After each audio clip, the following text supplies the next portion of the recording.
राष्ट्रपति द्रौपदी मुर्मू चंडीगढ़ में Punjab engineering college के दीक्षांत समारोह और शताब्दी वर्ष के समापन समारोह में हुई शामिल। कहा, विद्यार्थियों के उत्कृष्ट विकास में राष्ट्रीय शिक्षा नीति का अहम योगदान। धार्मिक श्रद्धा और आस्था के साथ मनाया जा रहा है पैगंबर हजरत मोहम्मद का जन्म दिवस ईद मिलाद उन नबी। नूह में निकाला गया जुलूस।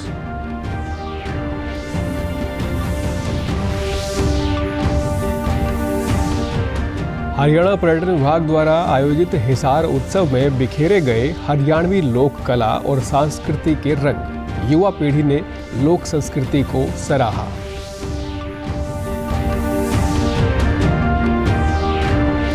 और उत्तराखंड में बर्फीले तूफान की चपेट में आकर जान गंवाने वाले पर्वतारोही नीतीश को सोनीपत में उनके गांव मटिंडू में दी गई अंतिम विदाई। नमस्कार, मैं सुरेंद्र कुमार। अब समाचार विस्तार से। राष्ट्रपति द्रौपदी मुर्मू ने चंडीगढ़ दौरे के दौरान पंजाब इंजीनियरिंग कॉलेज के 52वें दीक्षांत समारोह और शताब्दी वर्ष के समापन समारोह में भाग लिया। राष्ट्रपति ने चंडीगढ़ सचिवालय के नए भवन का भी उद्घाटन किया। राष्ट्रपति ने समारोह को संबोधित करते हुए कहा कि ये कॉलेज अपने 100 वर्ष के गौरवशाली इतिहास में विद्यार्थियों को गुणवत्तापूर्ण तकनीकी शिक्षा प्रदान कर रहा है। राष्ट्रपति ने विद्यार्थियों के उत्कृष्ट विकास में राष्ट्रीय शिक्षा नीति का अहम योगदान बताया। ये कॉलेज विद्यार्थियों को गुणवत्ता युक्त तकनीकी शिक्षा के साथ साथ जीवन कौशल के शिक्षा देकर देश की सेवा में अपना योगदान करता रहता है। पीईसी नॉलेज और एक्सीलेंस के एक उत्कृष्ट संसाधन के रूप में माना जाता है। मुझे विश्वास है कि आने वाले समय में चंडीगढ़ शहर उच्च शिक्षा में उत्कृष्टता का केंद्र बनने के साथ साथ टेक्नोलॉजिकल इनोवेशंस का केंद्र भी बनेगा। देश भर में आज शरद पूर्णिमा का पर्व श्रद्धा और आस्था के साथ मनाया जा रहा है। अश्विन माह के शुक्ल पक्ष की पूर्णिमा को शरद पूर्णिमा मनाई जाती है। शरद पूर्णिमा की रात्रि पर चंद्रमा पृथ्वी के सबसे निकट होता है। लोग आज मां लक्ष्मी की आराधना करते हैं। इस अवसर पर देश भर के कई मंदिरों में विशेष आयोजन किए जा रहे हैं। वहीं कई मंदिरों में झांकियां भी निकाली जा रही हैं। शरद पूर्णिमा के अवसर पर देश भर में लोगों ने पवित्र गंगा सहित तमाम नदियों में आस्था की डुबकी लगाई। मुख्यमंत्री मनोहर लाल ने ट्वीट कर देशवासियों को शरद पूर्णिमा की शुभकामनाएं दी है। आज महर्षि वाल्मीकि जयंती है। संत कवि महर्षि वाल्मीकि ने आदि ग्रंथ रामायण की रचना की थी। इस अवसर पर आज देश भर में कई आयोजन किए जा रहे हैं। राष्ट्रपति द्रौपदी मुर्मू ने महर्षि वाल्मीकि जयंती पर ट्वीट कर देशवासियों को हार्दिक शुभकामनाएं देते हुए कहा कि आदि काव्य रामायण के रचयिता और सामाजिक समानता व समरसता के प्रतीक महर्षि वाल्मीकि का भारतीय संस्कृति के निर्माताओं में परम आदरणीय स्थान है। वहीं प्रधानमंत्री नरेंद्र मोदी ने वाल्मीकि जयंती के अवसर पर लोगों को शुभकामनाएं दी हैं। राज्यपाल बंडारू दत्तात्रेय ने अपने ट्वीट संदेश में सभी को महर्षि वाल्मीकि जयंती की शुभकामनाएं दी। मुख्यमंत्री मनोहर लाल ने महर्षि वाल्मीकि जयंती पर बधाई देते हुए कहा कि सामाजिक समरसता और सद्भाव के प्रतीक उनके आदर्श विचार सदैव हमारे प्रेरणा पुंज रहेंगे। पैगंबर हजरत मोहम्मद जन्मदिवस ईद उल नबी आज धार्मिक आस्था और के साथ मनाया जा रहा है। राष्ट्रपति द्रौपदी मुर्मू ने ईद ए मिलाद के अवसर पर लोगों को बधाई दी है। राष्ट्रपति ने अपने ट्वीट संदेश में कहा कि लोग पैगंबर मोहम्मद के जीवन से प्रेरणा लें और परस्पर सामंजस्य और सौहार्द से देश की प्रगति के लिए कार्य करते रहने का संकल्प लें। उपराष्ट्रपति जगदीप धनखड़ ने ट्वीट संदेश में कहा कि पुण्य, सहानुभूति और सबके प्रति प्रेम का पैगंबर मोहम्मद का संदेश लोगों को करुणा, शांति और मेलजोल के मार्ग पर चलने के लिए प्रेरित करेगा। वहीं प्रधानमंत्री नरेंद्र मोदी ने मिलाद उन नबी के अवसर पर लोगों को बधाई देते हुए आशा प्रकट की है कि ये पर्व समाज में शांति, एकता और करुणा की भावना को बढ़ाएगा। नूह जिले में ईद मिलाद उन नबी का पर्व आज श्रद्धा और उल्लास से मनाया गया। इस दिन को अल्लाह की इबादत का खास मौका माना जाता है। लोग घर और मस्जिदों में पवित्र कुरान पढ़ते हैं, जुलूस निकालते हैं और दान व ज़कात करते हैं। नमाज और मोहम्मद साहब के संदेशों को पढ़ने के साथ ही लोगों को दान दिया जाता है। इस मौके पर शहर में दरिया पीर दरगाह से हज़रत बाबा शमसुद्दीन पंजपीरान की दरगाह तक जुलूस निकाला गया। इस अवसर पर मौलाना ने कहा कि ये त्यौहार आपसी भाईचारे को बढ़ावा देता है। शहरों में जुलूस निकालकर खुशी का इजहार किया जाता है। कि आज पैदाइश का दिन है और हर कोई जब किसी के यहाँ लड़का पैदा होता है हर कोई खुशियां मनाता है। तो हमारे यहाँ जो नबी पाक सल्लल्लाहु अलैहि वसल्लम 12 रबीउल अव्वल को तशरीफ लाए, तो इस खुशी में हम लोग खुशियां मनाते हैं और पूरी दुनिया का मुसलमान इस दिन खुशियां मनाता है। गरीब लोगों को मजीद गरीब बनाया जाता था, उन पर जुल्म किया जाता था। तो ऐसे आलम में हमारे और आपके आका नबी करीम सल्लल्लाहु ताला अलैहि वसल्लम इंसानियत का दर्स लेकर इस खाकदाने गीती पर तशरीफ फरमा हुए और मेरे आका ने पूरे आलम को ये सबक दिया कि किसी के साथ आज के बाद कोई जुल्म नहीं होगा, किसी के ऊपर कोई ज्यादती नहीं होगी और अमन और शांति के साथ तमाम लोगों को इस दुनिया के अंदर रहना चाहिए। और इसका मनाने का तरीका ये कि तमाम लोग जितने भी जुलूस में शरीक होते हैं उनको बावजू होकर के मनाना चाहिए, खुराफात से अलहदा होकर के मनाना चाहिए, दुनियावी बातों से अलग होकर के मनाना चाहिए और साथ ही साथ अपने देश की अमन और शांति के लिए इसमें पैगाम दिया जाता है। हरियाणा पर्यटन विभाग की ओर से हिसार में आयोजित 3 दिवसीय हिसार उत्सव में हरियाणवी लोक कला और संस्कृति के रंग बिखेरे गए। डेरू, सपेरा, जोगी, बंचारी ग्रुप ने भी हरियाणवी संस्कृति के विविधता के अलग अलग रंग बिखेरे।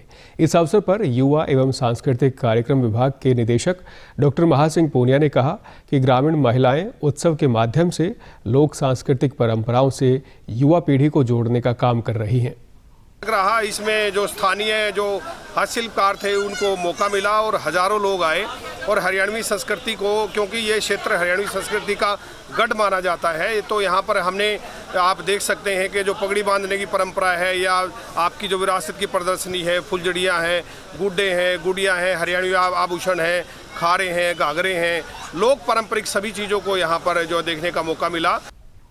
हिसार उत्सव में ढाणी कला गांव के भगत सिंह की चारपाइयाँ, पीढ़ा, खाट, खटोले आकर्षण का केंद्र बने। इसके अलावा दर्शकों ने प्राचीन सिक्कों के स्टॉल को भी सराहा। झलक मिलती है यहाँ पे हरियाणा के पुराने सिक्के जो अकबर के टाइम पे भी यूज़ होते थे और यहाँ पे हमने पार्टिसिपेट भी किया है डांस में, हरियाणवी कलाकार हैं। हमें यहाँ पे बहुत अच्छी चीज़ें देखने को मिली हरियाणवी और बहुत मज़ा आया। हमने यहाँ पे कॉम्पिटिशन में भी किया था। उत्तराखंड में बर्फीले तूफान की चपेट में आकर जान गंवाने वाले पर्वतारोही नीतीश को आज सोनीपत में उनके गांव मटिंडू में ग्रामीणों ने नम आंखों से अंतिम विदाई दी। नीतीश दहिया एडवांस कोर्स के लिए 23 सितंबर को सहयोगी प्रशिक्षकों, पर्वतारोही प्रशिक्षकों व नर्सिंग स्टाफ के साथ पर्वतारोहण के लिए गए थे। 4 अक्टूबर को सुबह करीब 8 बजे इस दल के ज़्यादातर सदस्य बर्फीले तूफान की चपेट में आ गए थे। इस हादसे में नीतीश की मौत हो गई थी। खरखोदा के विधायक ने कहा कि ये क्षेत्र के लिए बहुत बड़ी शक्ति है और इसको पूरा इलाका महसूस करता है कि नीतीश जो बच्चा इतना होनहार था सामाजिक तौर पे भी और उसकी एक भावना राष्ट्रीय हित में भी थी और गांव से लेकर जहाँ भी उसने मौका मिलता था समाज की सेवा में हमेशा आगे रहता था। तो इसलिए हम तो दिल की गहराई से उसको श्रद्धांजलि अर्पित करते हैं। नीतीश भाई ने बहुत ही बढ़िया काम कर रखे हैं मटिंडू गांव में और उनकी जो परिवार की स्थिति है, आर्थिक जो स्थिति थी, 2 बहन हैं और 2 बहनों का छोटा भाई था वो, और परिवार की स्थिति, आर्थिक स्थिति इतनी अच्छी नहीं है।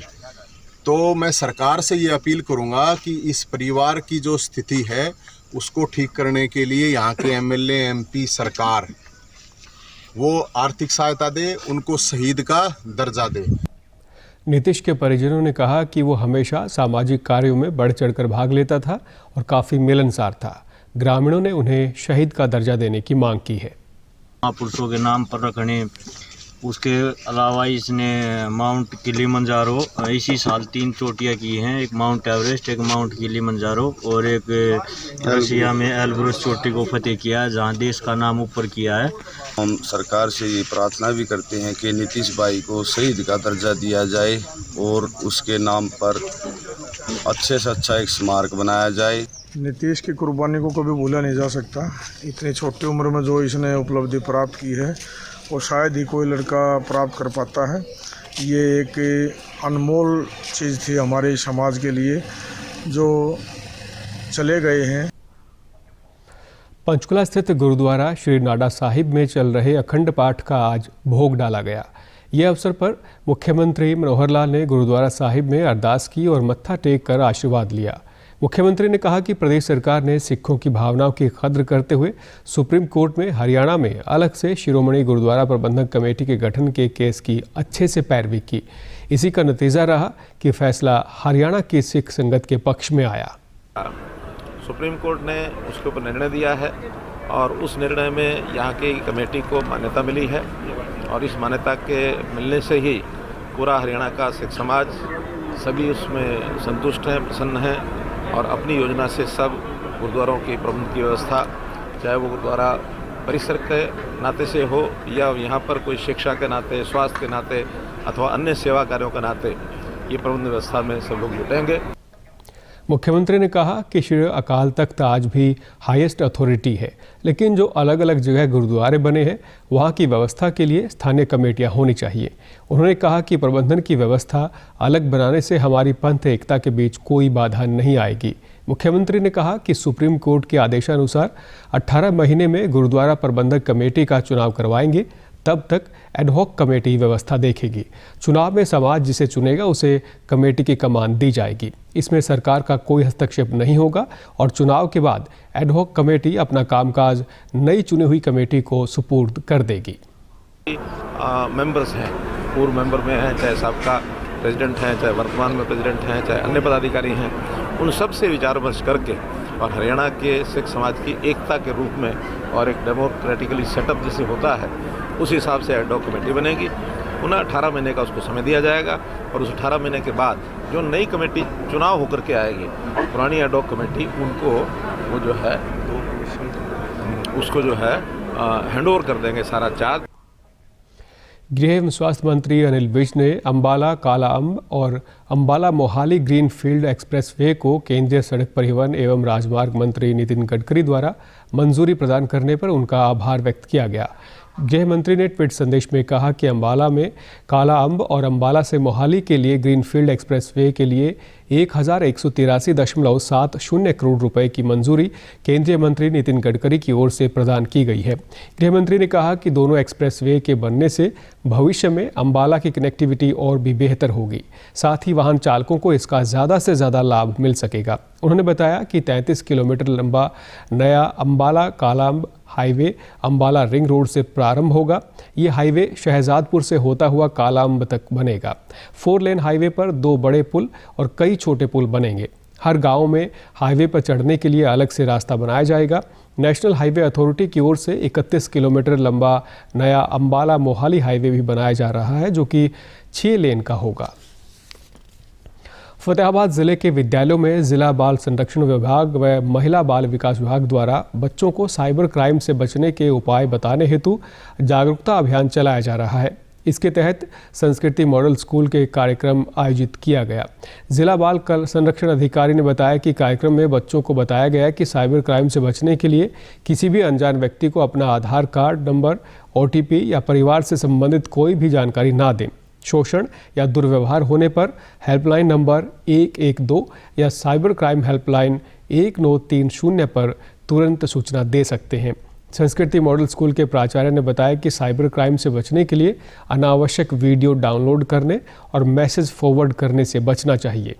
ट्रेंड कर रहे हैं ताकि वो आगे जानकारी दे, और इसमें इच्छुक वॉलंटियर भी हमारे साथ आ रहे हैं और वो वॉलंटियर और जो संस्थाएं हैं और हमारे जो मीडिया साथी है वो भी हमारे साथ कवर करके इस जानकारी को आगे से आगे फैलाते हैं ताकि साइबर का कोई शिकार ना हो। तो बच्चों ने और आम लोगों ने भी जो भी ई-शॉपिंग या मोबाइल पे जो भी ये वर्क करते हैं उसमें क्या कुछ सावधानी रखनी चाहिए, जो भी प्रिकॉशन रखनी चाहिए उसके बारे में बच्चों को बताएंगे, क्योंकि बच्चे आजकल मोबाइल पे यूट्यूब पे बहुत ज़्यादा यूज़ कर रहे हैं। तो वहाँ पर किन किन बातों का ध्यान रखना चाहिए बच्चों को कि शिक्षक प्रणालियों का यूज़ करते हुए वो अपनी सावधानियाँ किस तरीके से रखें। विद्यार्थियों ने बताया कि कार्यक्रम में उन्हें किशोर न्याय अधिनियम, पोक्सो एक्ट और बाल देखभाल एवं सुरक्षा के बारे में भी काफ़ी जानकारी मिली है।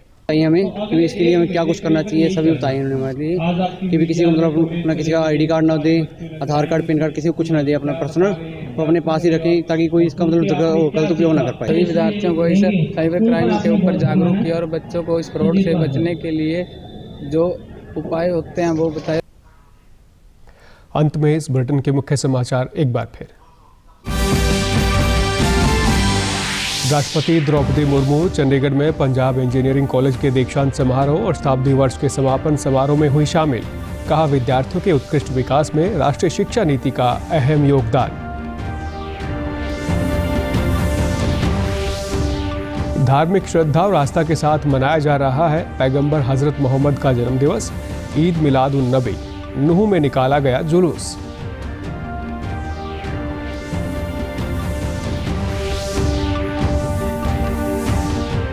हरियाणा पर्यटन विभाग द्वारा आयोजित हिसार उत्सव में बिखेरे गए हरियाणवी लोक कला और संस्कृति के रंग। युवा पीढ़ी ने लोक संस्कृति को सराहा।